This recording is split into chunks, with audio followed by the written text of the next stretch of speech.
4 hasta Carolina Estefan Martínez de Morón, Racheca, no tiene ahora descendiente Silvia, hasta el orificio o hiato aórtico de acá. Y de ahí ese hiato empieza la función aórtica. Entonces, después vamos a revisar qué relaciones anatómicas tiene la aorta en sus diferentes porciones a medida que lo vayamos revisando. Si tiene o no tiene ramos, fundamentalmente la primera porción de la aorta, me refiero específicamente a la aorta ascendente. ¿Tiene o no tiene ramos terminales? ¿Cuáles son los territorios de irrigación no solamente de la aorta, sino de los ramos terminales y colaterales? Y finalmente, ¿cómo se anastomosan estas diferentes ramos provenientes de la aorta?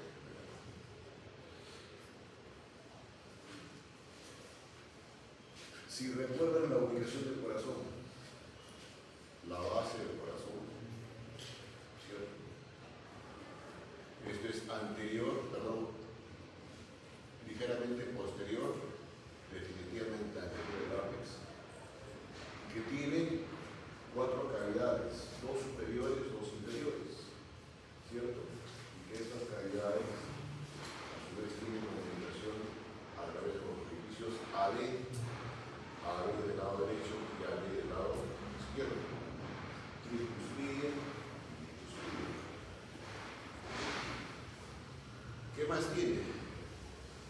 Obviamente tiene las aurículas, orificios de llegada de sangre, si la auricular derecha, la vena cava superior y vena cava inferior, la aurícula izquierda a través de las venas pulmonares, que son 4.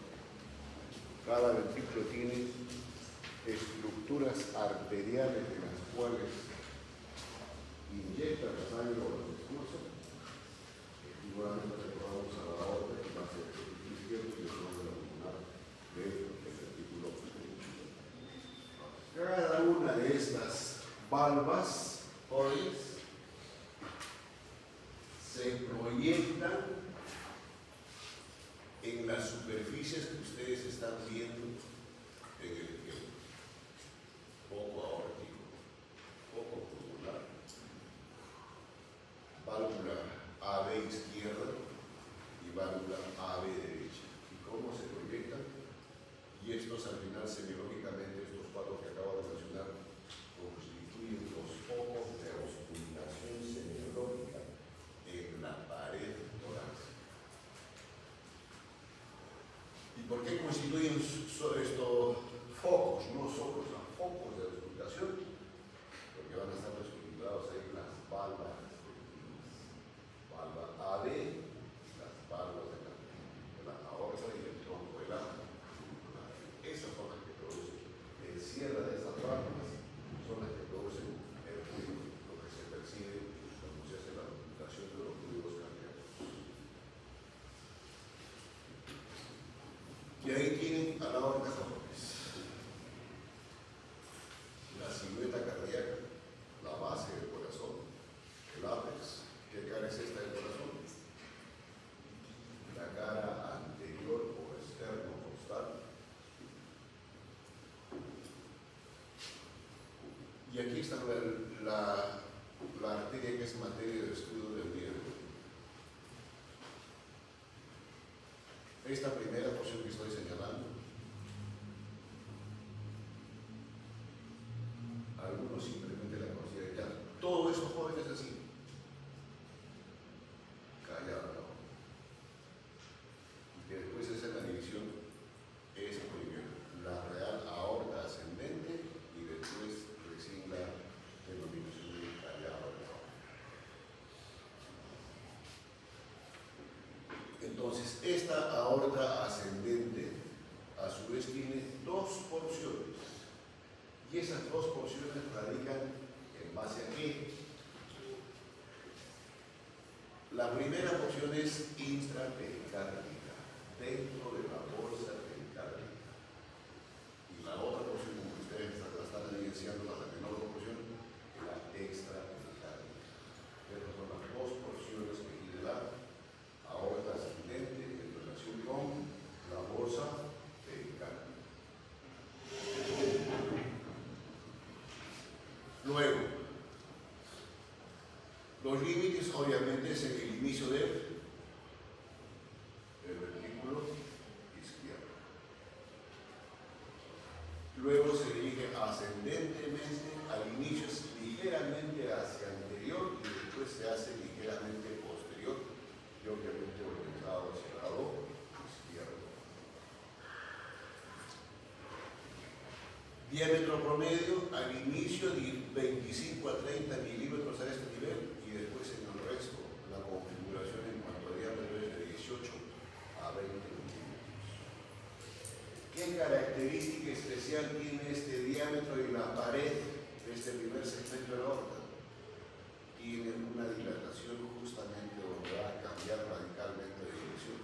De ascendente va a iniciarse en real callado. A eso se llama el seno aórtico.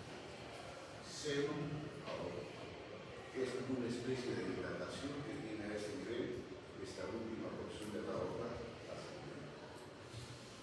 Y que este seno aórtico, inclusive, en las personas de edad avanzada, como que este seno es más pronunciado. Y cuando se toman radiografías de pulmones, se evidencia una especie de sacudido ahí en las radiografías.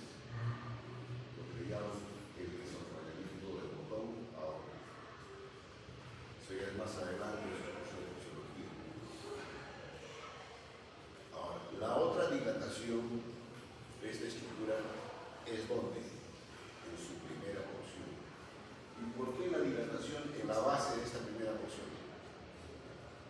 ¿Qué tiene en ese sector el inicio de la aorta? Es un tema ya estudiado. ¿Listo? Vale. Están las válvulas sigmoideas aórticas. ¿Y qué de especial tienen estas válvulas sigmoideas aórticas? ¿Listo? ¿Perdón? Ya. Yo me refiero en cuanto a estructura. Lo que dice es cierto desde el punto de vista fisiológico, pero como estructura anatómica. Ya está bien, están adheridos a pilares que son los pilares primarios de los músculos papilares a través de cuerdas tendinosas. ¿Qué más?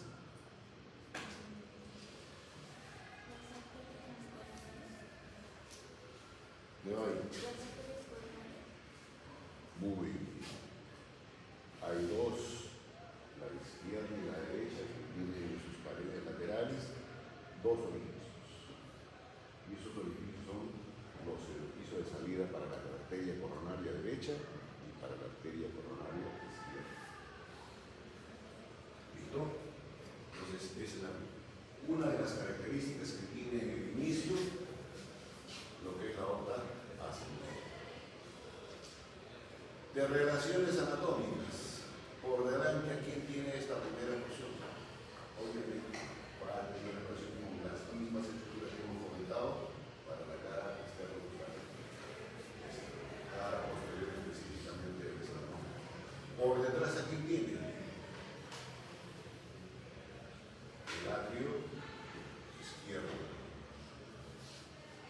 Y obviamente con la orejuela respectiva, y ahí se escribe interpuesta entre la aorta, específicamente el lado pobre o con la parte superior del atrio derecho, como un surco, y a eso le llaman el seno transverso retéico. Luego, el segmento extrapericárdico, obviamente su lado, su región anterior va a estar igual con el esternón, externamente o lateralmente con la vena cava superior, ¿no es cierto? Medialmente y algo posterior, ¿con quién? Con el inicio del tronco de la columna.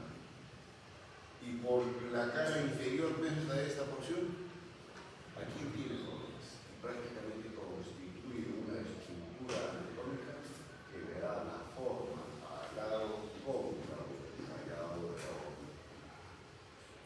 ¿Cómo se llama esto?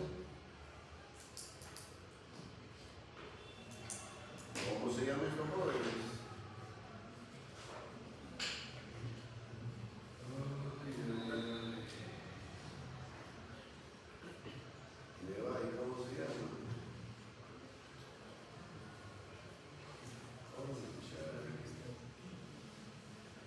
Antoinette, Jimena, Brooke,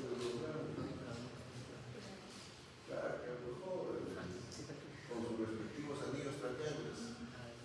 Y cuando llega en su segmento terminal la tráquea, sigue siendo recta. Se divide en bronquio principal izquierdo y bronquio principal derecho. Obviamente el izquierdo está para este lado y el derecho hacia el otro lado.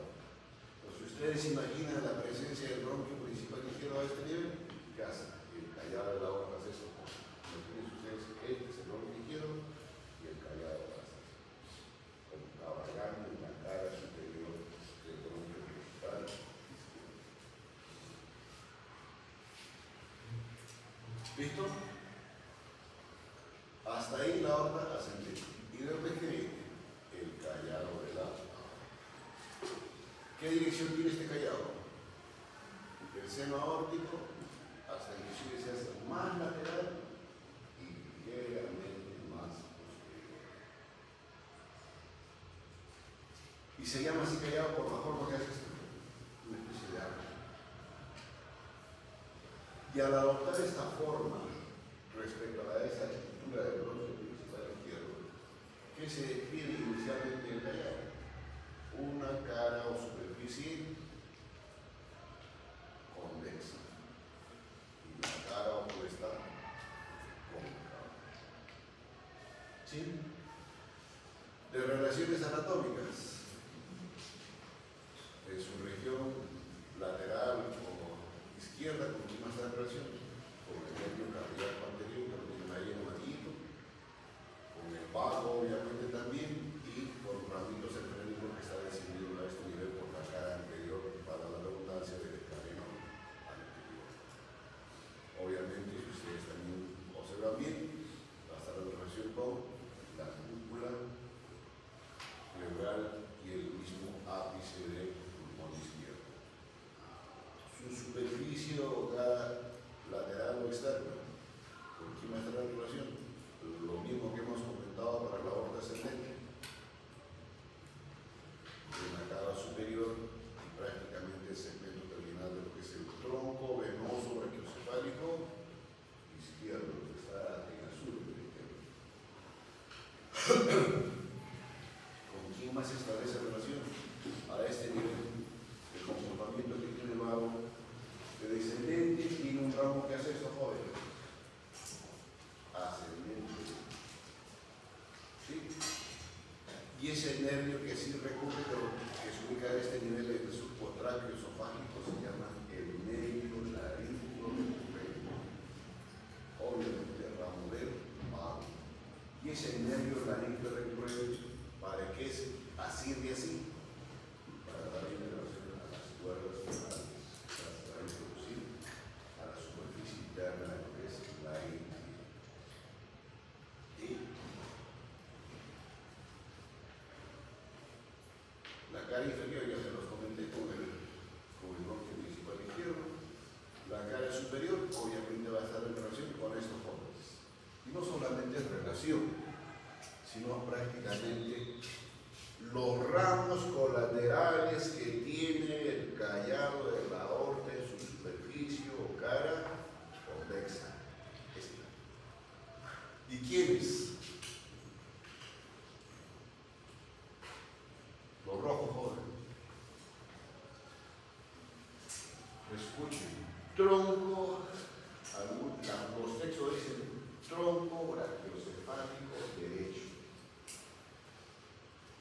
Entonces yo opto mejor por decir para alguna conclusión de ustedes, perdón, el tronco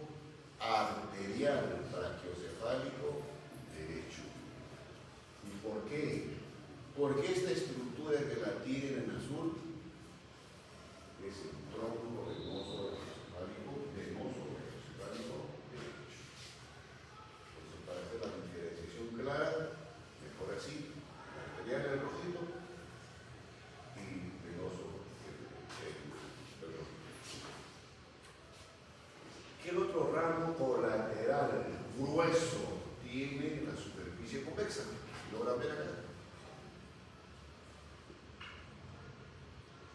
¿Qué estructura es?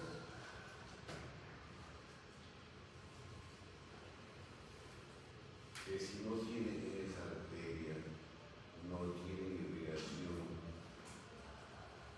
en todas las vísceras que hay en el macizo craneofacial, incluyendo las masas. La cavidad primitiva del lado izquierdo. ¿Sí? Adyacente a esta estructura y en la misma área que estamos revisando detallada la obra, ¿qué vemos? Otra estructura roja ahí que es la continuación esta. Que es la arteria subclavia izquierda. Y al final, esta arteria subclavia izquierda es el tronco arterial principal que se va a encargar de dar irrigación, chicos, a todo esto que se llama miembros superiores. En este caso específico del lado izquierdo. Obviamente que aquí tiene una serie de ramos que más adelante lo vamos a comentar. ¿Estamos?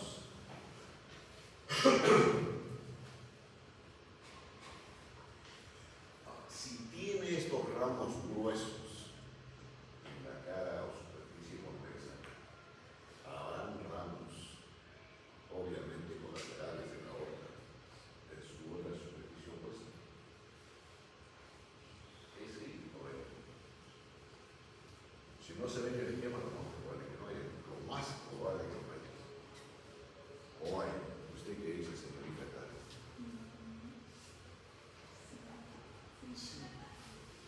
¿Estudia para ella? Sí.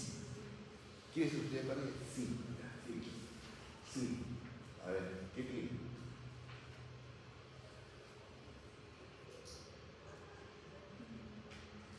¿O no tiene?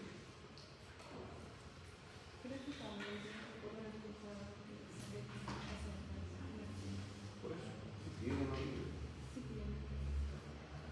Ya te dije. ¿Verdad? No recuerdo, ¿te llegué a decir? Tampoco recuerdo. Mi sueño, América. Cónchale, Claudia María.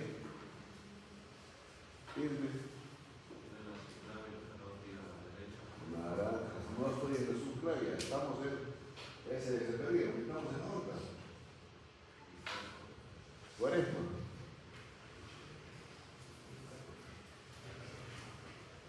Este carajo está soñando todavía. Alicia.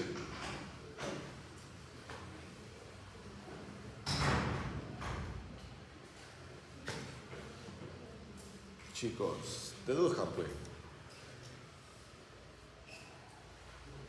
Esa superficie del callado les dije que estar a expensas para que sea entendible la descripción sobre qué. Bronquio principal izquierdo.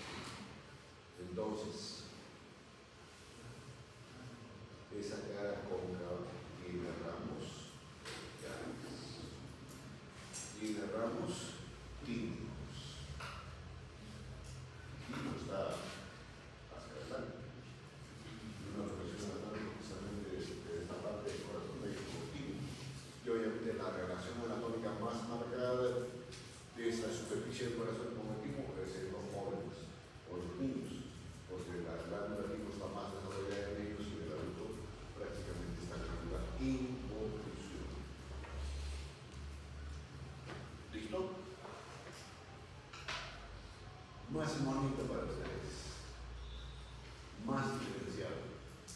Verdecito, no lo mire como la camiseta de la selección brasileña. O así no puede decir. Pantaloncito verde. Aorta, así mismo.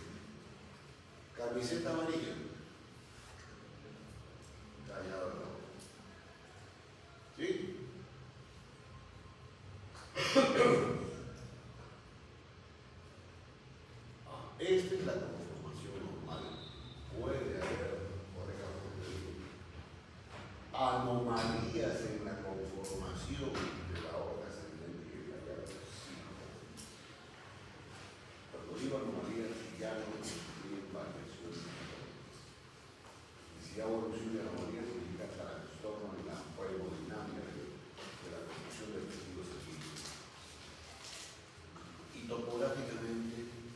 sea referencialmente ubicable en calidad de la aorta, si esta arteria está se ubica más o menos 2 centímetros por debajo de la arteria. Esa es la ubicación del callado de la aorta. Y aquí tienen la aorta completita, jóvenes. Obviamente no se ve aquí la aorta ascendente, es el callado, la aorta torácica y la aorta abdominal. Ustedes si miran el esquema, jóvenes, apenas algo de producto respecto a la aorta de los escritores, o no hay nada.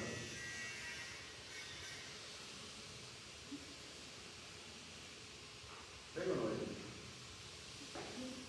¿No ves? No dile que sí, calla, porque estamos haciendo un caso. Les comentaba. Ven algo rojito en el esquema en relación a la aorta y a la configuración de la caja torácica.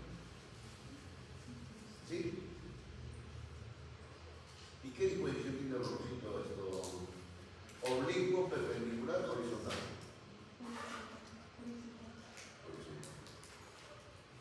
¿Te refieres a esto?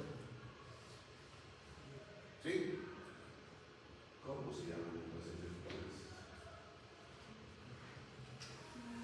Vas a demorarte 2 horas, creo. Sí, pues no. A las 5:40 termino. Arterias costales. Me va a ir. ¿Ahí queda toda la respuesta? Arterias intercostales posteriores. Y eso es lo que se llama, que es lo que hemos hablado de espacios intercostales y músculos intercostales. Por eso me pregunto.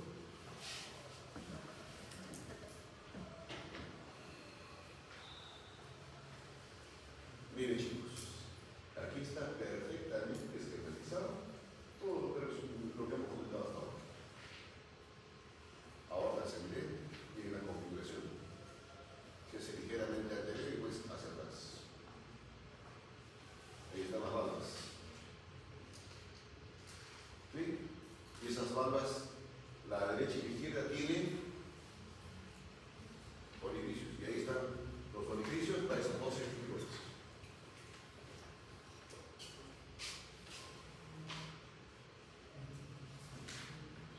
Coronaria derecha y coronaria izquierda. ¿Sí? Luego, se llama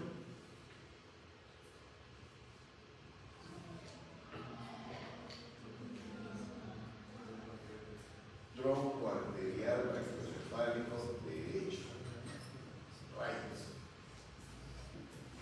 Luego,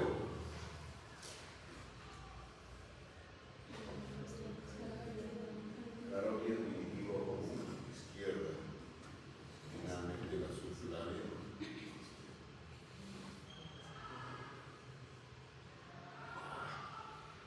No les comento de coronaria porque sea fue descrito el corazón. Tienen que volver a revisarlo más. En el lado, ahí están las arterias bronquiales, las bronquiales y las tibias, en la superficie de boca del callado de la aorta. Pregunto. Y la pregunta es para Amiguets.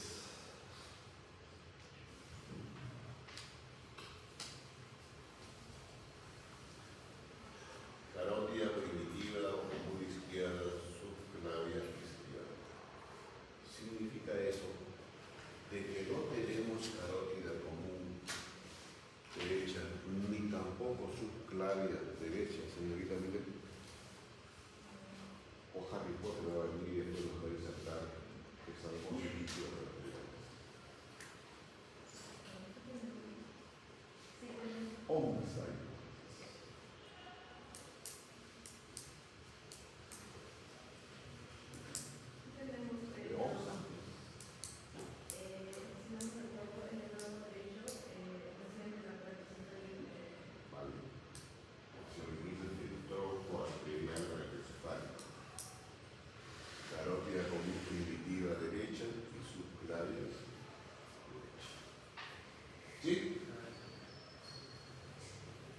Entonces, si sigo preguntando,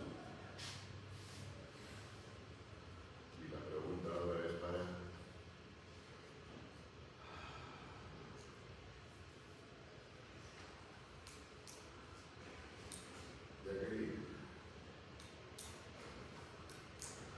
la configuración, o más simple la pregunta, ambas carótidas comunes son iguales.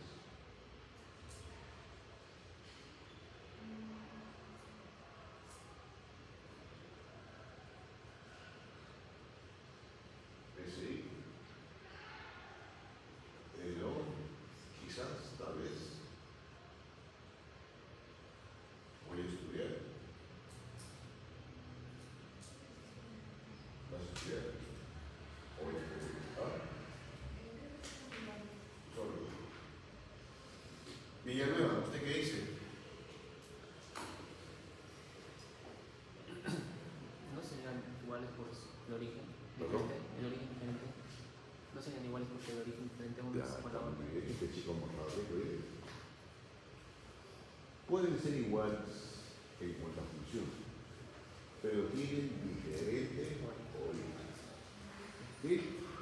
Y si tienen diferente origen, chicos, miren, por lógica, la otra diferencia es la carótida primitiva o común izquierda tiene mayor longitud en comparación con la derecha. La otra, las relaciones anatómicas que tiene la carótida común izquierda son diferentes, pero ¿en qué superficie? En la porción torácica de esta carótida primitiva izquierda. Porque la carótida primitiva del lado derecho no tiene porción torácica, solamente tiene porción cervical. ¿Listo?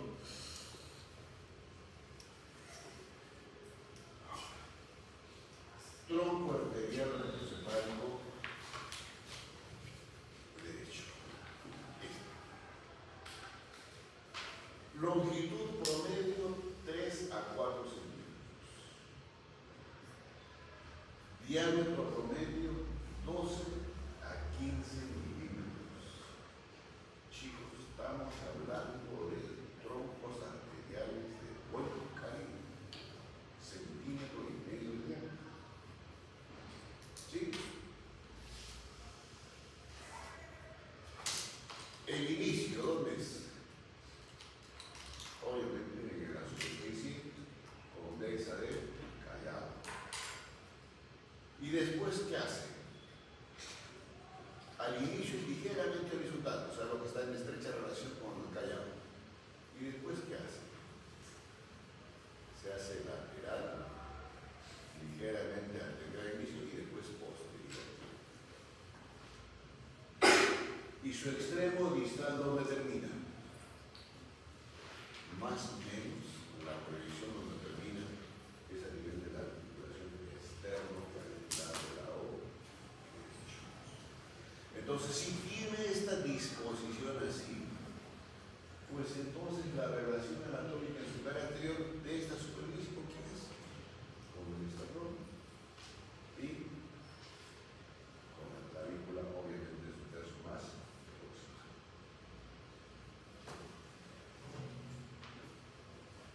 Y cuando ya termina este nivel, se divide, bueno, ya se lo comenté, en carótida primitiva del lado derecho y subclavia derecha. Y puede haber un ramo arterial colateral, muy pequeñito, más o menos el diámetro de esta estructura que está viendo acá. Y obviamente no está representando el esquema, que es la arteria tiroideal prima. ¿Y por qué no está representado en el caso específico este esquema? Porque es una arteria inconstante, despierte. ¿Sí? Y si es inconstante, no influye en la irrigación, si digo arteria tiroidea, en la irrigación de la glándula tiroides.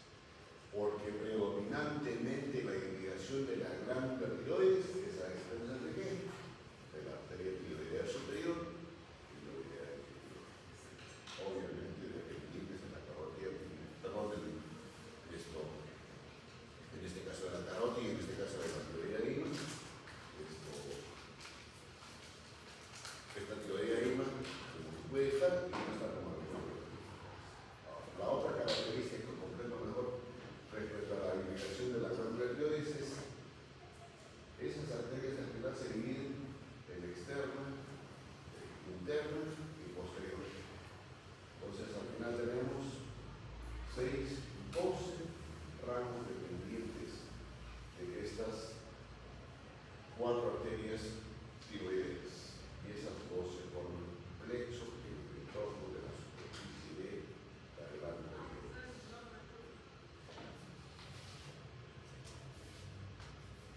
relaciones anatómicas de este tronco arterial brachiocefálico, jóvenes. Por delante, ¿con qué va a estar en relación este tronco? Obviamente con el esternón, con el timo, con la articulación externo-clavicular. Obviamente que acá hay músculos, ¿cierto? Músculos intraioideos. ¿Cuáles son los dos más mediales de los intraioideos? Esterno-tiroideo y esterno-pleidoideo. Obviamente también con nervios misteros también en el esquema, y por detrás con quién va a estar en relación. Ahí lo tienen, con el segmento más lateral de lo que es la tráquea. Acá hay un plexo en la superficie del corazón que se llama el plexo cardíaco posterior. Por fuera, en relación con quién? Con la parte más superior del pulmón, y si está en relación con el pulmón también es con la pleura. Y también relacionado con la estructura que ustedes están viendo en el esquema, que es el tronco venoso brachiocefálico del lado derecho. No es una relación directa, pero la describen así medialmente. Este tronco arterial brachiocefálico se relaciona con quién? Con la carótida primitiva izquierda. ¿Y por qué lo describen así como una relación medial por dentro? Porque entre ambas forman como una especie de triángulo de base superior. Y ese triángulo es importante para qué?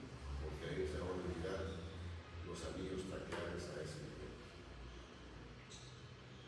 ¿Listo?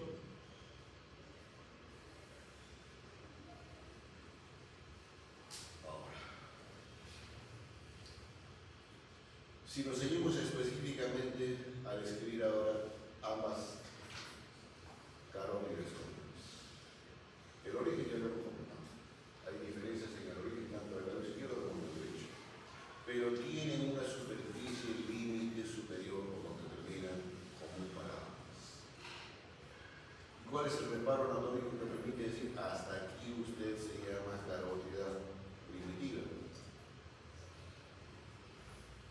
Hasta el borde superior del cartílago tiroides, como ustedes lo están viendo acá, o el cartílago tiroides. ¿Y por qué las relaciones así? El cartílago, borde superior del cartílago ocosoioides. No todos tenemos la misma configuración anatómica en talla, ¿cierto? Recuerden que es los mesoritos.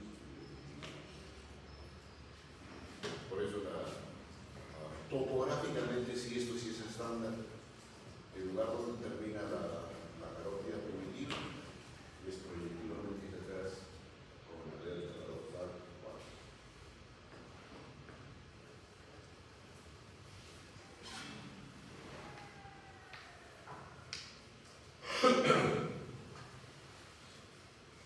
Ahora, esta ya la derecha ya saben que termina esto es producto de la bifurcación del tronco brachiocefálico.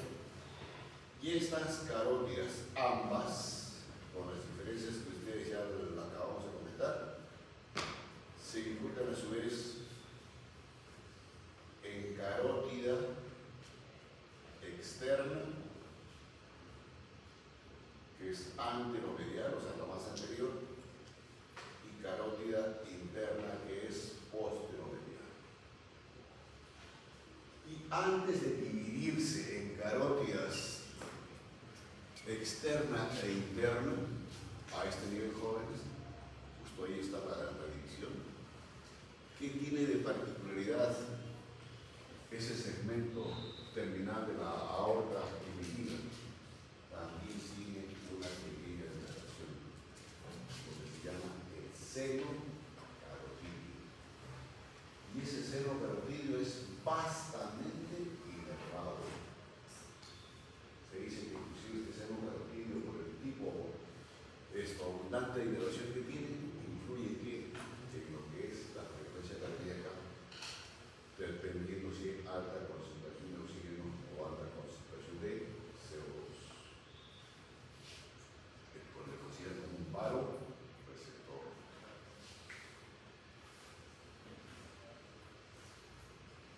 ¿Por qué la denominación así de? ¿Por qué no simplemente le dicen dos carótidas como externas?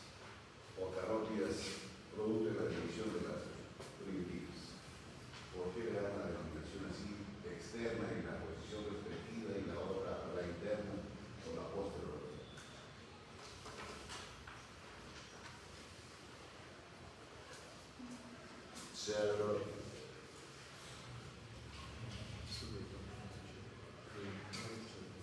¿Qué estás pensando que gallo triste? ¿Ah? ¿Por qué se llama carótida externos y por qué la carótida interna?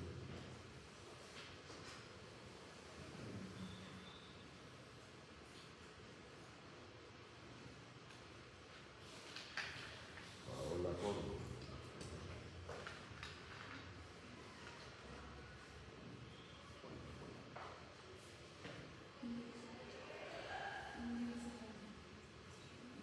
¿Cuál ingresa? ¿A dónde ingresa? ¿Donde el vecino? ¿Le toca la puerta o no?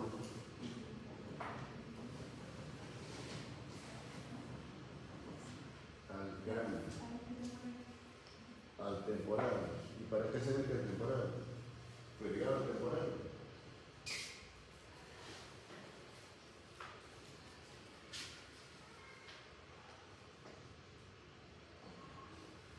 Mauricio Mani.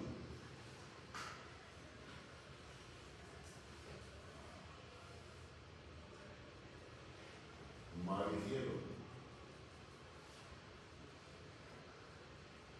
Rosado. ¿Estaré escuchando la noticia o trabajando otra cosa?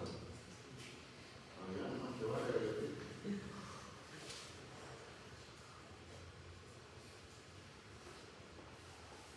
Milagros. Haz un milagro académico. Y si no, me tiene por él.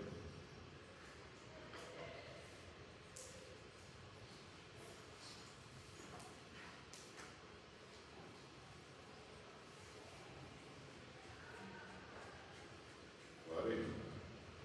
La externa termina en el código del domicilio. La externa termina en el código del domicilio. Debiendo que el programa termina en la botella nacional. Y la interna se dividía en primera lesiones petrosas y extremidades. ¿Qué tiene por detrás de esto? Yo tengo un beneficio de hueso natural y la ¿Cómo decía la relación con los temporales? ¿Qué pasa con la relación con los? ¿Cómo llega ahí el...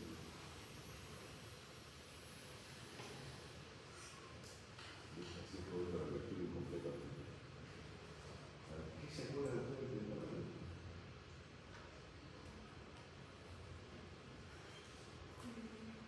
En el temporal es una estructura característica, amén de las otras, chicos, es el conducto carotídeo, que tiene un orificio externo y un orificio interno.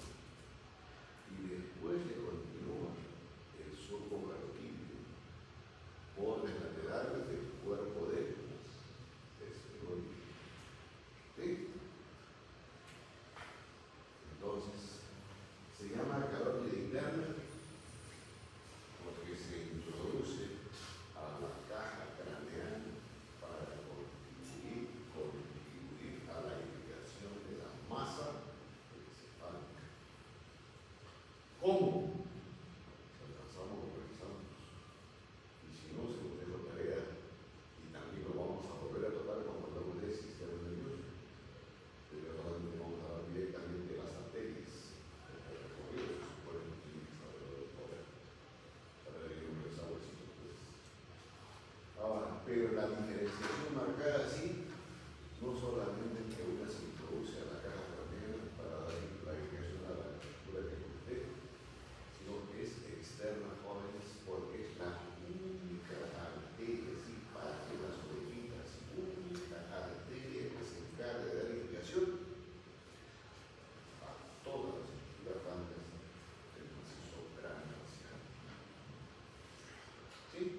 ¿Qué ramos tiene?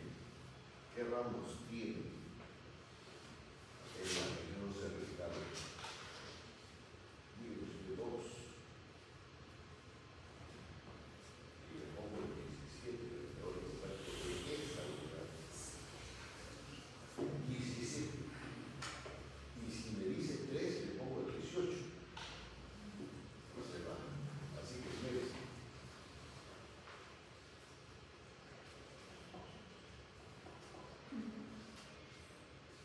Se emocionó ella con 17 y se emocionó más con 18. ¿Va a dejar? No se esfuerce tanto. No tiene ningún ramo colateral. La carótida externa es la exclusividad de lo que dice. ¿Vamos?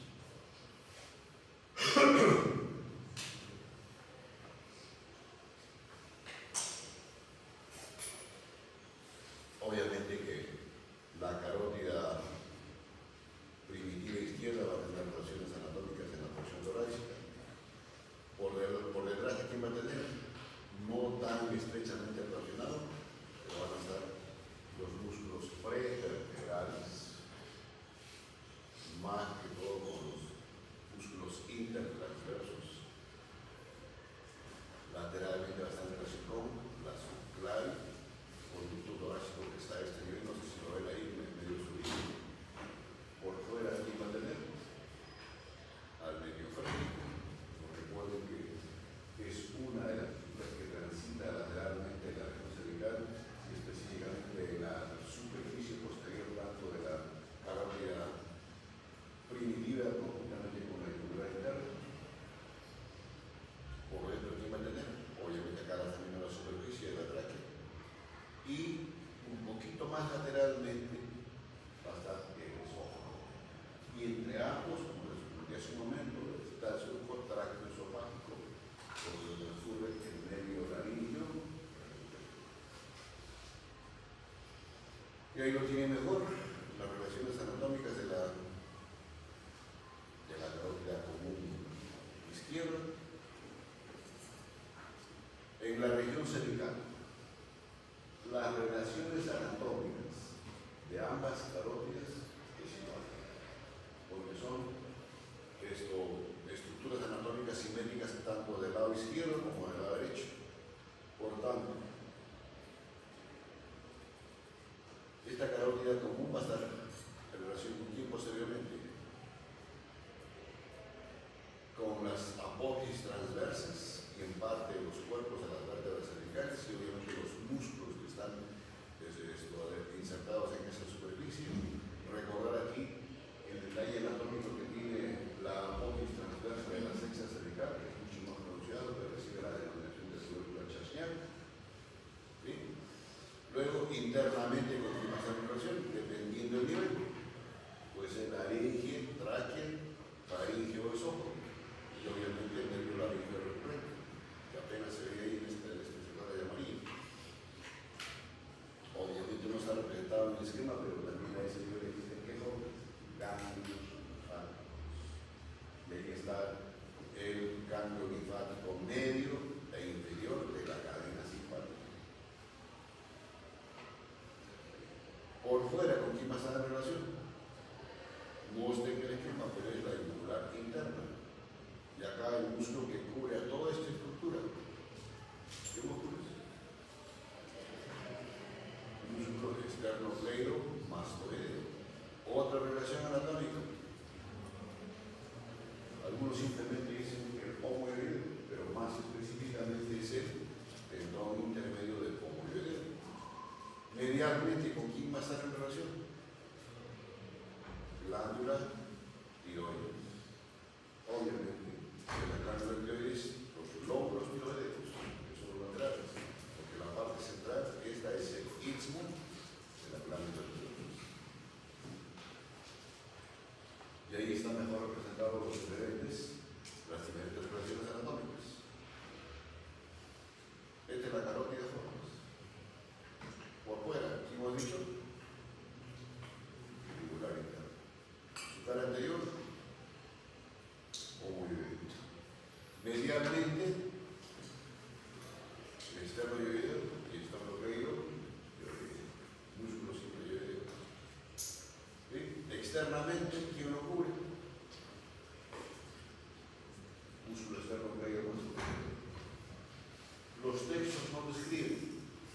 sí, jóvenes, es una relación anatómica.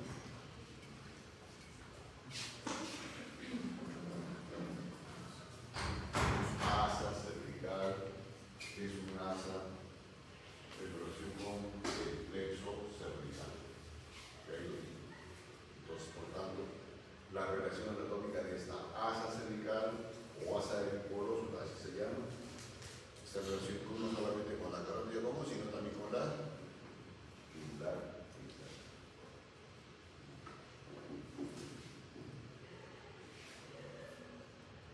Para que recuerden, a nivel cervical se define una serie de triángulos, pero lo primero que se describe es un triángulo anterior y un triángulo posterior.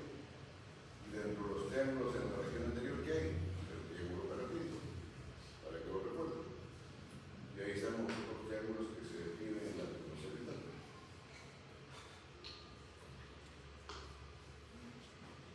Como un pequeño resumen de esta carta, vamos de la aorta torácica. La aorta ascendente, las dos paralelas, izquierda y derecha. El arco de la aorta, la superficie convexa, tronco vertebral, así en orden, de derecho a izquierdo, carótida perpendicular izquierda y subclavín izquierda. Y de la aorta descendente, que todavía no hemos comentado, pero se lo refiero ya a eso. Aparte de que la superficie cóncava del callado tiene ramos bronquiales, la aorta descendente también tiene ramos bronquiales. Tiene ramos esofágicos. Voy a hablar de la aorta descendente que todavía no lo hemos comentado. Ramos pericárdicos, ramos mediastínicos, las frénicas superiores, las intercostales posteriores, que hace el posterior. Y también luego revisar cuando hemos hablado de los intercostales y arterias subcostales. Cuando se dice frénicas superiores, ¿a qué estructura se está refiriendo?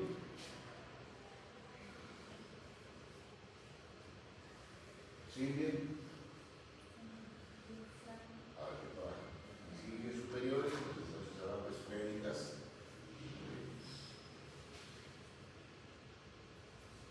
Entonces, lo que viene ahora, jóvenes, es describir los diferentes ramos colaterales y terminales que tiene la carótida externa.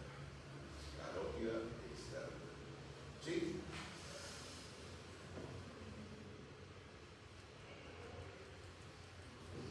En total tiene 9 ramos colaterales. Y estos 9 ramos colaterales, jóvenes, por el lugar de origen respecto a la superficie de la carótida, si están en la región anterior, obviamente se las agrupa como ramos colaterales del grupo anterior. Y si el origen es en la superficie posterior, el grupo de ramos colaterales de la región posterior. Y del grupo medio es una sola arteria. Es la faringia ascendente, que está a este nivel. Pero hay textos que a los ramos terminales, por la posición que tiene respecto a la longitud de la carótida, que son la arteria temporal superficial y la maxilar interna, que no se está representando bien acá, los consideran como ramos del grupo medio. Ahora, en relación así. Entonces, 3 del grupo anterior, 3 del grupo posterior, 1 solo del grupo posterior, del grupo medio, y 2 como ramos terminales de la carótida externa. Temporal superficial y la maxilar interna, que no se ve muy bien.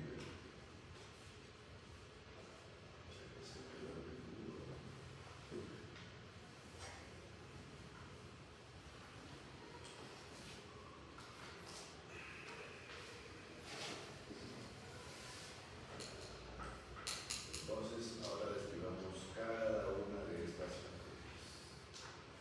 La primera, jóvenes, vista acá.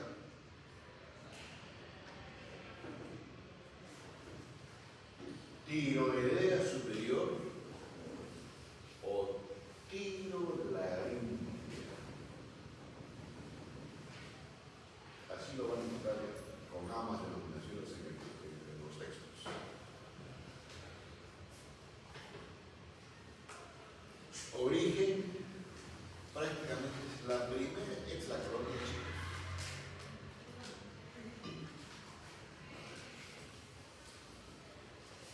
¿Dónde se inicia la carótida? Externa, obviamente externa. ¿Dónde? Aquí donde termina la carótida primitiva. ¿Dónde termina la carótida primitiva? En el borde superior del cartílago tiroides o huesoioides. ¿Y hasta dónde se prolonga como arteria carótida externa? ¿Qué superficie es esta de la mandíbula?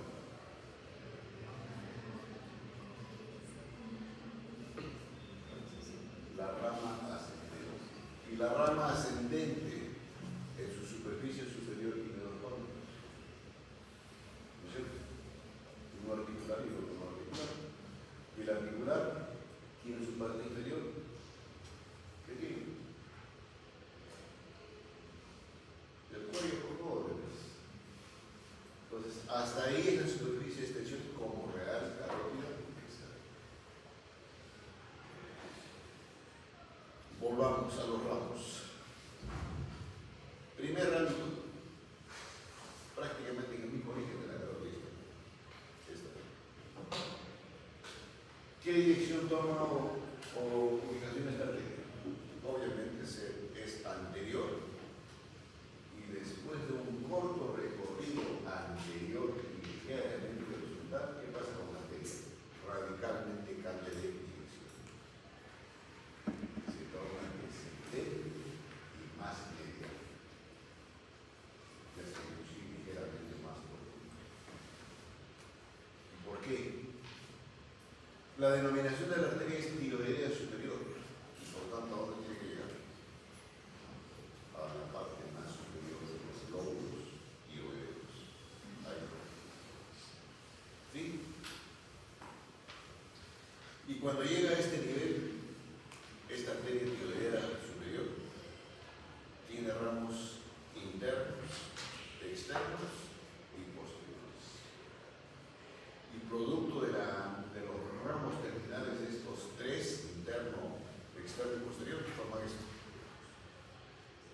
Lo que les comenté es un plexo arterial en la superficie de la glándula parótida. Ahora, si fuese tiroidea superior pura, ahí terminaría la descripción. Pero la razón por la cual algunos textos le dan la definición de tirolaringia, porque en su recorrido presenta ramos colaterales. Y un ramo colateral justamente es la arteria laringia superior. Y esta arteria laringia superior que se desprende prácticamente a nivel de donde cambia de dirección esta tiroidea superior, ¿qué hace? Ven esta estructura blanquecina que está interpuesta entre el dioides y el borde superior del cartílago tiroides. Es la membrana tiro. ¿Sí? Entonces, y ahí se ve un orificio, inclusive, por donde se introduce esta arteria laringe superior, ramo colateral de la tiroidea superior. ¿Y para qué se introduce la laringe? Para ayudar que a la glotis, que es el único cartílago móvil y vastamente recubierta de mucosa y vastamente elevada también en la laringe, y también elevada la mucosa y los músculos presentes en la configuración de lo que es la laringe. Y otro ramito colateral que tiene, que está más abajo, que es la laringe inferior. Y esta también se va a introducir a la cavidad laringe, pero ya no a través de esta membrana tiroidea, sino a través de la membrana crico tiroidea. El cartílago cricoides y el cartílago tiroides, obviamente, borde inferior del tiroides, borde superior del cartílago cricoides, a través de la membrana cricotiroidea. Entonces, si lo ven ahí, es la estructura blanquecina. Se introduce casi lo mismo. Da inervación a la parte inferior de la mucosa de la laringe o a la porción infra Entonces, así jóvenes, la descripción del primer ramito. Tiroidea superior o tiro laringe. Ahí lo tienen jóvenes. Ahí están las dos arterias. Las terminales y las colaterales. Entonces, los ramos colaterales son ramos surioideos. Algunos consideran que dar ramitos para llegar al músculo externo mastoideo. Obviamente, la cara posterior es el músculo, la laringe superior, la laringe inferior. Como ramos terminales, lo que tienen acá en este esquema. Externa, interna, posterior. Segunda arteria, que es esta de acá, jóvenes. La lingual y la siguiente es la facial. ¿Sí? Esa es la ubicación. Esta lingual, obviamente, también es un ramo anterior de la carótida externa. Disposición horizontal, pero teniendo en consideración qué superficie anatómica, la región superior de las astas mayores del mayoides. Es como si, digamos, los cuernos mayores les sirven de guías. Y después, cuando llegan al nivel de los cuernos menores, ¿qué hacen? De horizontal y la relación anatómica que tenía con esta superficie del hueso yoides, la arteria cambia de dirección. Se torna ascendentemente, pero siempre anteriormente, y el tronco arterial más grueso que se continúa hacia la punta de la lengua y en la base es la arteria ranina. Y recibe esta es la arteria dorsal de la lengua. ¿Sí? Y termina en la arteria ranina. Obviamente dando ramos colaterales para innervar ¿qué? Prácticamente todo lo que es el cuerpo de la lengua. Ustedes deben saber que el cuerpo de la lengua está conformado por músculos intrínsecos de la lengua. Y cuando llega a la superficie, en la punta misma de la lengua, ya se conjuntamente con la otra ranina, forman un plexo en la superficie de la punta de la lengua. Obviamente el plexo arterial. Y la otra arteria es la arteria lingual profunda o dorsal también le llaman. ¿Por qué le llaman dorsal? Porque esta va a irrigar la parte más posterior por la raíz de la lengua, ya no el cuerpo ni la punta. Y otro ramo colateral que tiene esta arteria lingual es esto. ¿Y qué es esto? Obviamente aquí la lengua está relacionada. Todo lo que está cruzadito, ¿qué cosa es?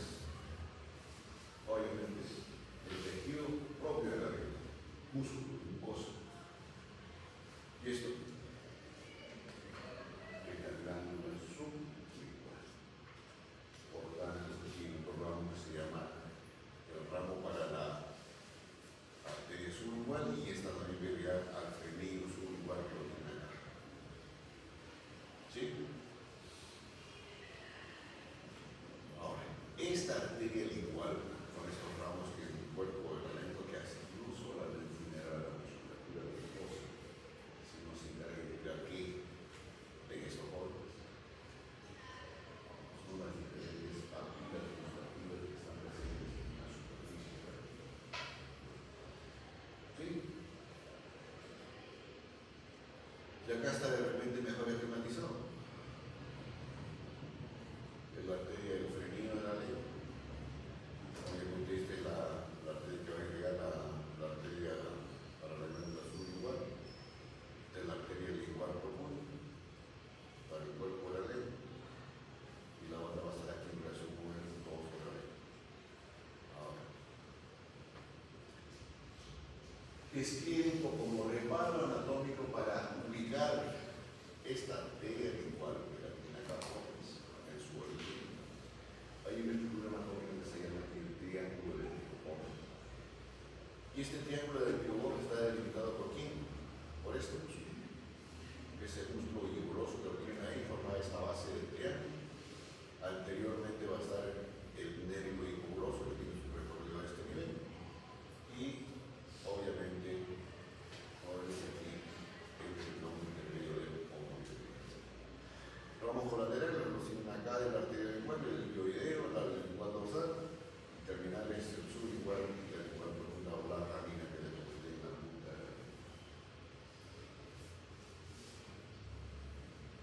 Tercer ramo, arteria facial.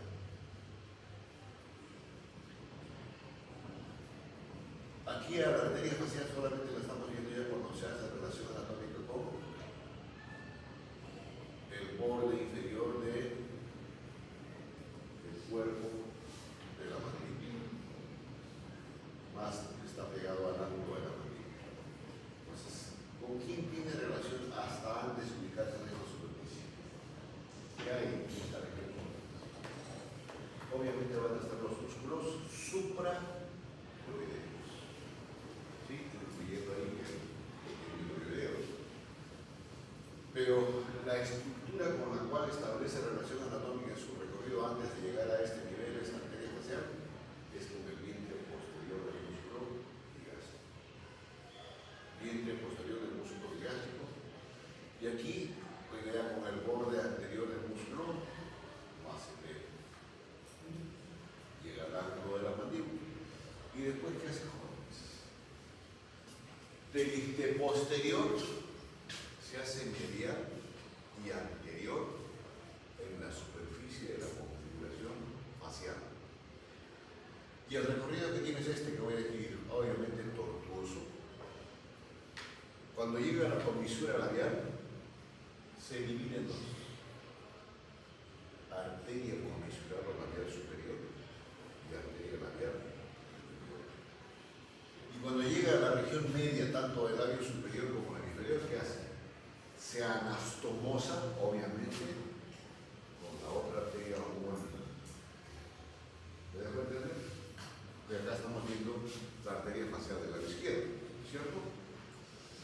Después que de esos ramos colaterales, ¿qué hace? Se dirige, ¿cómo se llama esta superficie lateral? Externamente hablando de la configuración facial.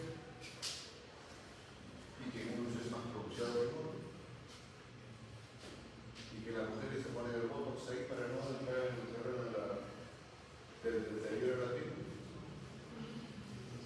El surco nasogeniano.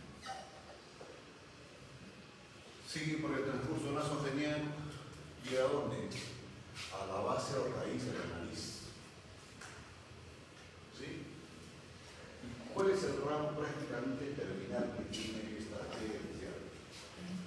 Este ramo terminal, jóvenes, se llama la arteria anular. Y esta arteria anular, jóvenes, tiene la siguiente particularidad importante: se anastomosa con la arteria dorsal de la nariz. Arteria dorsal de la nariz. Y esta arteria última que acabo de comentar no es ramo de la arteria facial. Es un ramo que proviene ¿de dónde? De la arteria oftálmica. Y la arteria oftálmica es el ramo anterior, prácticamente terminal, de la carótida interna. ¿Sí? Entonces, a través de esta angular, ramo terminal de la facial, y la arteria dorsal de la nariz, ramo anterior y también terminal de la carótida interna, hay una anastomosis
derechos, entonces anastomosis, facial,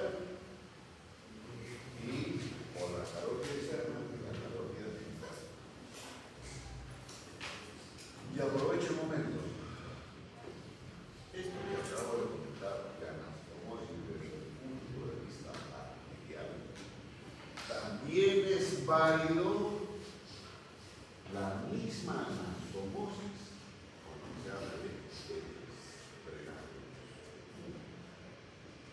¿Significa eso entonces que si hay un proceso infeccioso a este nivel de la y obviamente no es diagnosticado a tiempo, o se le diagnostica, se le indica el tratamiento y el paciente no tiene o mal indicado el tratamiento, ese usted puede irse intratratamiento. ¿Sí? Esa es la razón por la cual a esta zona de la garra le dicen o le dan la denominación del triángulo de la muerte.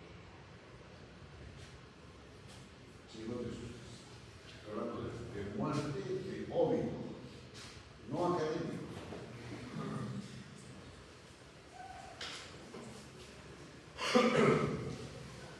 Ahora, a este nivel, cuando establece relación anatómica facial antes, chicos, se sobreentiende que de todo este recorrido, yo solamente les he comentado como colateral la variable, pero no entienden que solamente es la única colateral. Prácticamente, si se llama arteria facial, es la responsable de la irrigación a toda la estructura blanda de la superficie de la cara. Tendrá receptores de ramos colaterales para los etéreos, para los idiomáticos, para las de la raíz, etc. ¿Sí?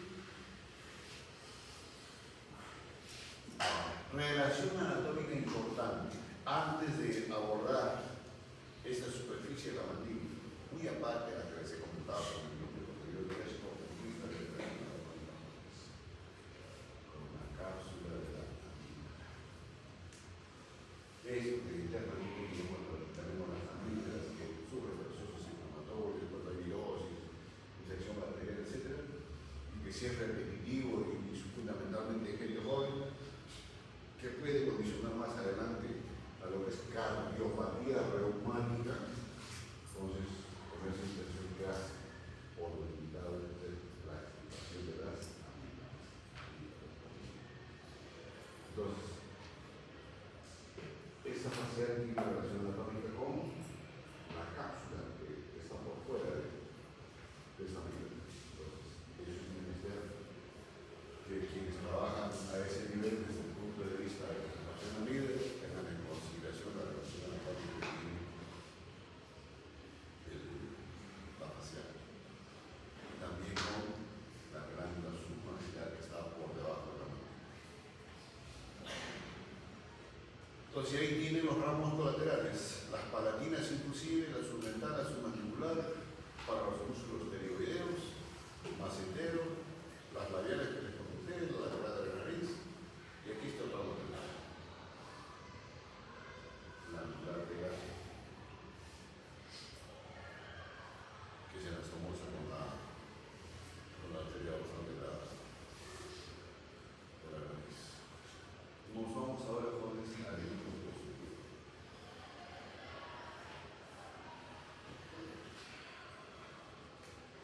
La vista está retraccionada inclusive la frente. Miren con quién establece relación anatómica y a qué nivel se hace supervisión. Es la arteria occipital. El origen, si tenemos en consideración la estructura blanda que hay a este nivel, ¿por dónde es? Por debajo del vientre posterior del ligamen. Obviamente también va a estar en relación anatómica con lo azul que están viendo ustedes ahí, que es la del medular interno. Más superiormente ya en relación con la cara profunda que tiene el esternocleidomastoideo y que hay a este nivel de la poesomastoides. La ranura diástica y el surco mastoideo. ¿Sí? Y ese surco mastoideo es ocupado, por ahí transita esta porción de la arteria occipital. Y cuando está a este nivel, inclusive con quién establece relación anatómica,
centímetros transversales. La porción occipital, el objeto ya lo piensa, cara.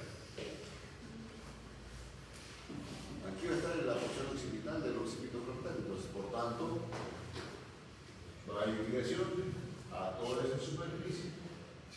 Obviamente que se van a somozar con la homónima del otro lado. El otro ramo posterior, auricular posterior. Igualmente, la primera relación anatómica es con el vientre posterior del digástrico. Este sí va a tener relación anatómica con la glándula parótida, específicamente con su región posterior, y se va a ubicar en la región retroauricular. Y obviamente va a irrigar a todo el pabellón auricular y superior posterior. Y tiene ramos colaterales para la glándula parótida y obviamente para la región mastoidea. Y como tercer ramo posterior, algunos consideran como un ramo independiente para dar irrigación a este músculo. La arteria externo-mastoidea. Entonces ahí tienen las tres arterias del grupo posterior: occipital, auricular posterior y la externo-mastoidea.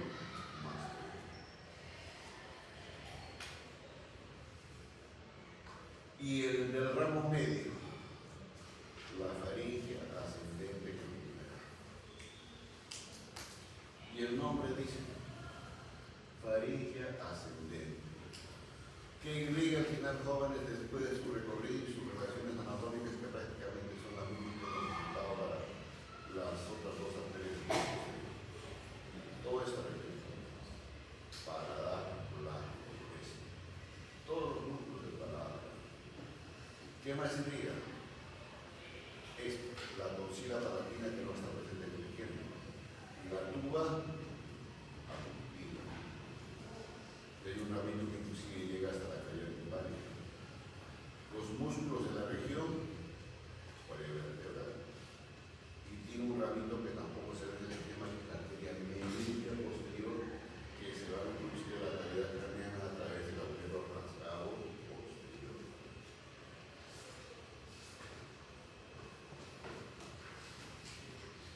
Y de los ramos terminales, jóvenes, tenemos a la temporal superficial y a la maxilar interna.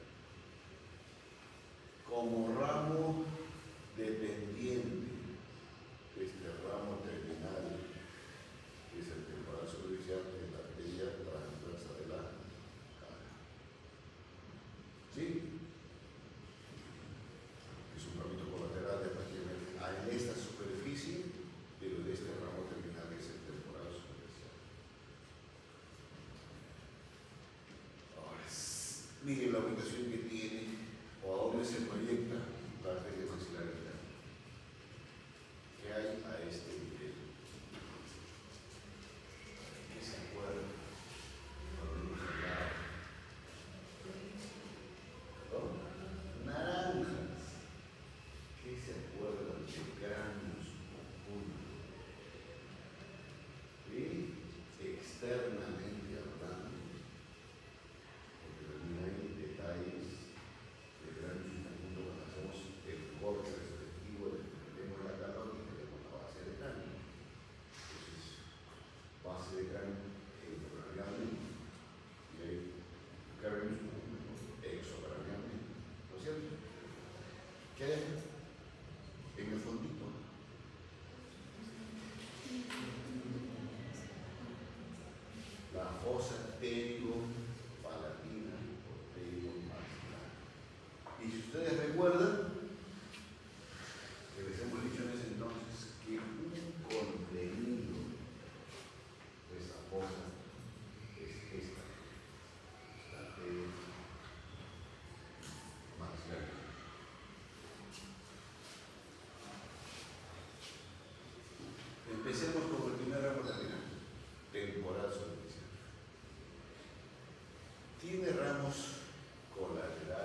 ¿Por qué ramos temporales superficiales y profundos? Porque la configuración que tiene este músculo pues, tiene un fascículo superficial y un fascículo profundo, ¿cierto? Un primer ramito que tiene este ramo terminal, la temporal superficial es para la parótida. ¿Qué otros ramos tiene? La arteria transversa de la cara, o esta de acá. Después está el cigomático voluntario, obviamente para irrigar la región cigomática y la región lateral de los músculos auriculares. Luego, ¿qué arteria? La arteria frontal y las arterias parietales, que después se van subdividiendo inclusive para irrigar todo el tejido blando y que ponen en cuenta qué cosa es el mismo músculo epicraniano. ¿Sí? Y que obviamente inclusive se van a estomosar con ramitos de la occipital. Entonces, en toda esta superficie hay una vasta anastomosis de los ramos colaterales de esta arteria terminal de la carótida externa y de la temporal superficial, pero como más ramos de la temporal superficial. Entonces, ¿esto qué explica, jóvenes? Que la irrigación es abundante, prolija del cuero cabelludo. Digo cuero cabelludo, donde obviamente está incluido lo que es el músculo epicraniano. Entonces, ¿eso qué explica? Cuando alguien tiene una contusión que produce un corte en la cabeza o definitivamente una herida importante a nivel de la cabeza, obviamente el cuero cabelludo que hace sangra profusamente, así en abundancia, escandalosamente. Y el producto es de la serie de anastomosis. Y entonces, ¿esto también qué permite? De que cuando hay cortes, así sean pronunciados en extensión y en profundidad del cuero cabelludo, se lo que se va a dar, ¿qué permite? Uno debe preocuparse en hacer una sutura estética. No. Y puede tener simplemente como si fuera un costalito de papas, pero la idea es inhibirle con él. Y el cuero cabelludo cicatriza sin ninguna dificultad. Y sin cicatriz. Obviamente, no solamente es el grado de especie de arteria, no, sino también de lo mismo como ranito de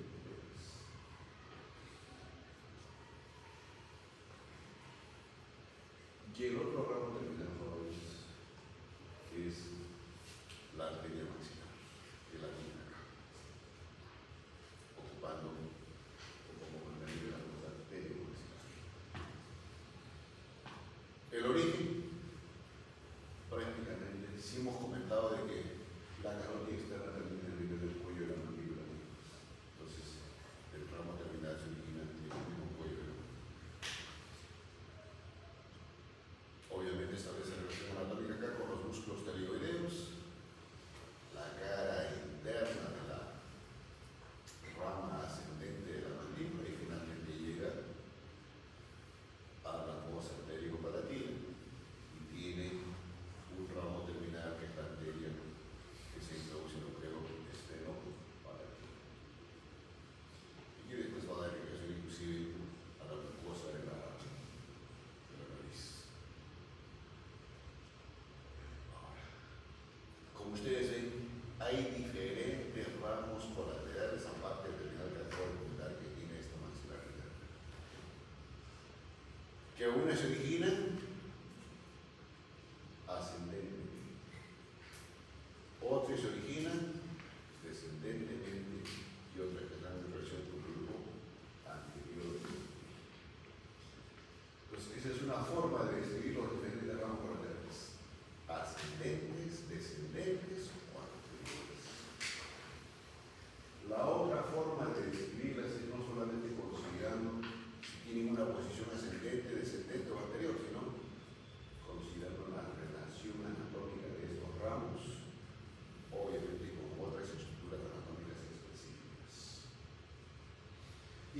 Considerando esto último,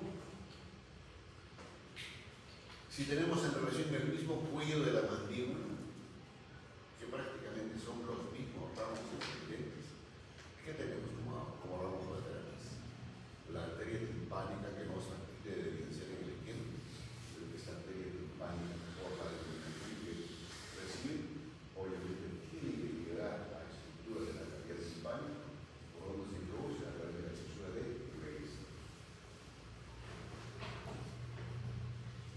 Luego está la arteria meningia media.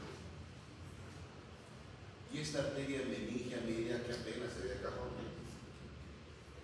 conjuntamente con la meningia menor, ¿qué hace? Llega finalmente hasta el nivel del seno cavernoso.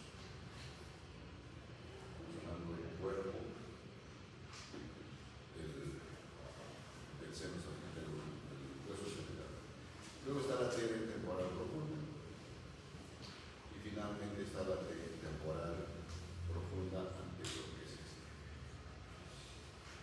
Un segundo grupo es de la misma fosa temporal, o intertemporal, o los ramos descendentes.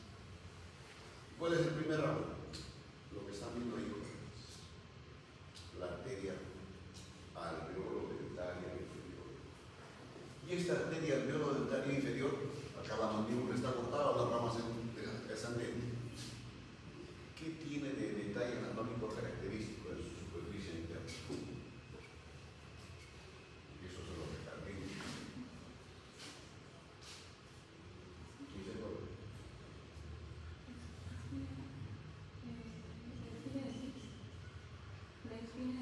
Vale, muy bien.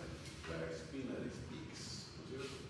Esta espina de Spix se prepara anatómico y a continuación está el orificio de entrada al canal alveolo-dentario. Y ahí lo tiene lo que está trazado así, líneas punteadas, ahí está el agujero. Y después, ¿qué hace? Tiene un ramito inclusive. Un ramito para el músculo miloideo. ¿Qué hace? Recorre el canal dentario. Y cuando llega a nivel, ¿cómo se llama este agujerito? Esta misma arteria se hace superficial. Obviamente para irrigación a las estructuras blandas que hay acá. Los músculos, el depresor, el cuadrado de la barba, la borra, el mentón, etc. Y ya no se conoce con la del otro lado. Pero en su recorrido, ¿qué hace? Lo que están viendo. Da ramos para la irrigación de las diferentes piezas dentales. ¿Sí? Y el otro ramo son los ramos bucales y los ramos palatinos. Obviamente los ramos bucales para la mucosa gingival y la palatina que se va a introducir por el agujero palatino posterior. Y los ramos pterigo-palatinos o las anteriores propiamente dichos son los alveolo-dentarios posterior-superiores. Y el otro ramo es la arteria infraorbital, que lo están viendo ustedes. Y si hablamos de arteria infraorbital, ¿qué les recuerda a ustedes de estructura ósea? ¿De qué nivel? El piso de la cavidad orbitaria. Y en el piso de la cavidad orbitaria, ¿qué hay? El surco y canal infraorbitario que termina, no se ve acá, acá está, el agujero infraorbital. ¿Sí? Y en su recorrido que tiene esta arteria infraorbitaria, ¿qué hace? Emite un ramito. Esta es la alveolo-dentaria posterior superior. Esta es la alveolo-dentaria media superior. Esta es la alveolo-dentaria antero superior. Obviamente la del maxilar. Todas dirigidas a dónde? Para dar irrigación a dónde? A las diferentes piezas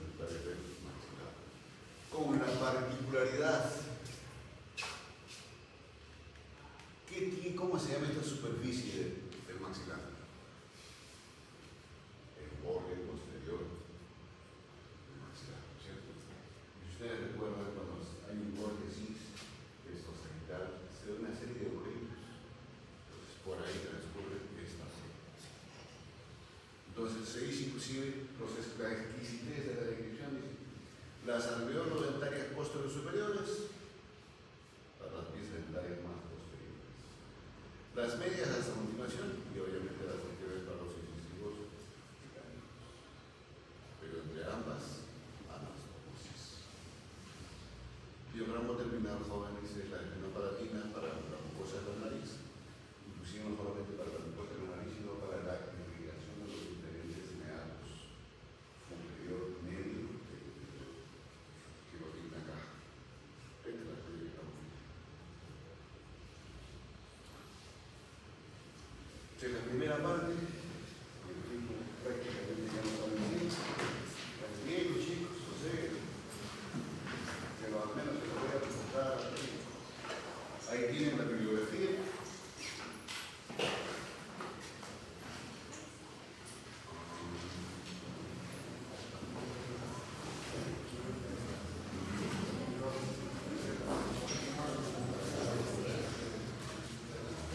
La siguiente que pueden revisar, jóvenes, es la subclave. Subclave. El origen en cuanto a diferencia a los padres. ¿Sí? Por tanto, la subclave izquierda va a ser de mayor longitud en comparación con la derecha. La razón, el origen. Ahora, de relaciones anatómicas jóvenes, o antes. Inicialmente la denominación es subclavia. Luego, cuando está en transporte a mayor velocidad, la misma arteria cambia de denominación. Se llama arteria axilar. La misma arteria, cuando transpone el borde anterior o pareal superior de la fosa axilar, ¿qué hace? Cambia de denominación. Se llama arteria braquial focal. ¿Hasta dónde? Hasta el cuello del radio. Y de ahí, ¿qué pasa con la misma arteria? Se divide en ramos prácticamente terminales, la radial y tal. Estas dos arterias, obviamente, irrigan todo el tejido blanco de las A, y igual del brazo y antebrazo. Y en la mano, ¿qué hacen? ¿Cuáles son dos estructuras importantes? El arco palmar superficial y el arco palmar superior.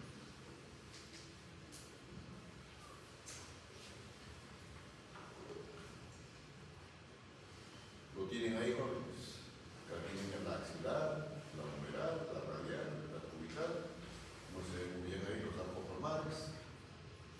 La diferencia entre subclavia derecha y subclavia izquierda es igual. La subclavia, como misma subclavia, tiene una serie de ramos colaterales, ascendentes y descendentes. ¿Estamos? Entendimos los que se van de medial a lateral, como ustedes están viendo aquí. La transversal cervical, por ejemplo. ¿Qué se considera o qué estructura anatómica se considera para agrupar estos diferentes ramos que tiene la subclavia? Esto. ¿Cómo se llama ese espacio? ¿Cómo se llama ese espacio? El triángulo de los escalenos o el espacio íntegro. ¿No es cierto? Y en ese espacio ahí están los. Está la subclavia. ¿Sí? Entonces, las arterias se agrupan así. En grupo de arterias colaterales, por supuesto, preescalénicas, interescalénicas y posescalénicas. ¿Sí? Habrán ramos ascendentes, por ejemplo, acá tienen el tronco tirocervical.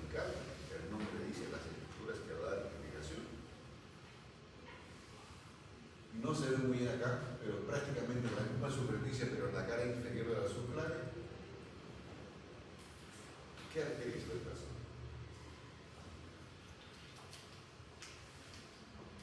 A ver, hasta dónde llega la imaginación. Que ya se va a ser presentado. Y que después va a tener una serie de ramos colaterales. Y un ramo colateral también se va a ser presentado. Arteria mamaria interno-torácica interna. Y que un ramo colateral son las arterias intercostales anteriores, una y otras más colaterales. ¿Sí? Ahí tienen el grupo de arterias colaterales. En la primera porción, en la segunda.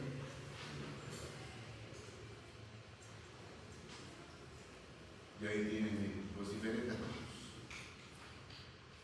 Esquemática. Termino con esto. Y aquí está la carótida interna, para que lo ubiquen. ¿Sí? Y un ramo colateral que tiene la subclavia se llama arteria vertebral. ¿Sí? Que esta arteria vertebral después se va a formar la arteria basilar en el surco basilar.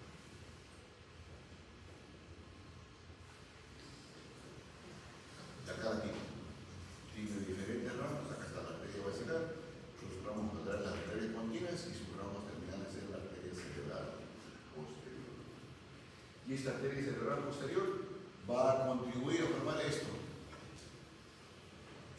El polígono de Willis, que es el tronco de eje arterial, y de ahí se van a derivar los diferentes ramos para llegar por esto que se llama masa encefálica. Termino con eso. Acá está joven en la mamaria. ¿Dónde estás? Apúrate.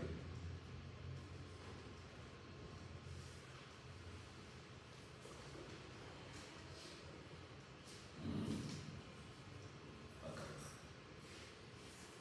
Chicos, después de la subclavia y la axilar y la brachial, chicos, tienen estos ramos laterales. Arteria circunfleja humeral anterior y arteria circunfleja humeral posterior. Humeral, ¿por qué? Porque está en el entorno tanto de su cara anterior y posterior del cuello anatómico y quirúrgico del pulmón. Forman una red arterial inclusive para abastecer de irrigación sanguínea y la articulación. Y después, ¿qué tiene la humeral? Estos nombres, la arteria brachial. ¿Sí? ¿Y por dónde transcurre la arteria brachial profunda? Estamos en la cara posterior del húmero. ¿Qué se acuerdan del daño anatómico de la región posterior del húmero? El canal toxino. ¿No es cierto? Y ahí inclusive hay cuadriláteros, triángulos. ¿Sí? Ya. Ahora explícale por todo eso. Y otros ramos colaterales que tiene son la arteria colateral radial y la arteria colateral medial. Igual de este lado, la ulnar superior y la ulnar inferior. Y estas se van a anastomosar con la recurrente radial y con la recurrente interósea. Y conjuntamente con la arteria recurrente ulnar y la arteria recurrente ulnar posterior. Estas dos están bien acá. ¿Y qué hacen? Se anastomosan entre las cuatro. ¿Sí? 4 serían 8. ¿Cierto? ¿Y qué hacen? Forman un plexo arterial a nivel de la articulación del cuerpo. Entonces, las zonas móviles de la miembro superior están vastamente ligados por esta red que constituye las arterias circunflejas, y estas por las colaterales de la ulna y las recurrentes radiales.